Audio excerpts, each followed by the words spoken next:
So I think this whole process can really get skewed when a big school, let me just use them as UCLA, sends a letter to somebody in ninth grade. It just screws everybody up, especially the student athlete. Because now this young kid in ninth grade says, I'm going to UCLA. And they only sent him a letter because they saw that he was 6'4" already in ninth grade. So it screws up the whole process. What we do, what I ask my staff to do, know who's out there. Know who's out there. If there's a ninth grader and you heard he's a pretty good player, just know about him. Know about that sophomore. Maybe start to contact the sophomore a little bit. But let's go slowly. Let's not screw the process up. And then once he gets to be a junior, then we start to really fire in. But, too many things can happen. There's too many moving parts. And not to belabor the point, but I think what screws up everything is that people are getting ahead of the game here.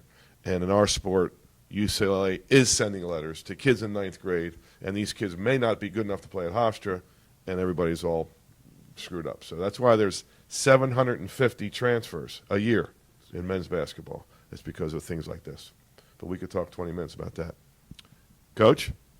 Yeah, women's soccer is probably ahead of most recruiting sports in the whole process.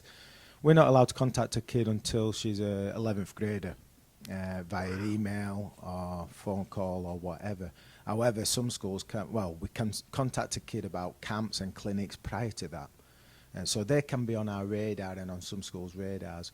Some schools are now getting commitments from 2019 grads, which is predominantly freshmen in high school.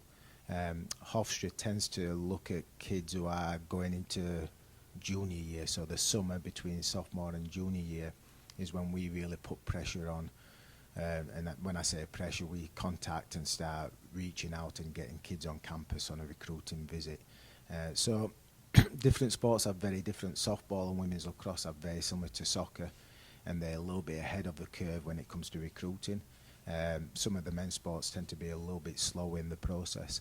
And the final point is it's all, until senior year, it's all a verbal commitment in women's soccer, and you have to trust the coach that he's going to stick to his verbal commitment, and we have to trust the student athlete that they're going to stick to their verbal commitment. And again, I'm going to pass you on to John because I'm sure he's got something very different to say about his recruiting process. Our standards are pretty much the same. We can start recruiting you in 11th grade, making contact.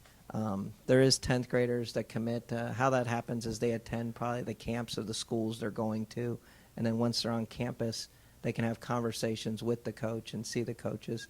You know, the falsism in my sport is kind of similar to Joe's, is that kids go to these tournaments, and they're at a big tournament, and the coaches get these booklets, and then after the booklet is passed out, they go back and they send out a letter to everybody that was at that tournament, and they say, hey, we really liked watching you play. You should come attend our camp.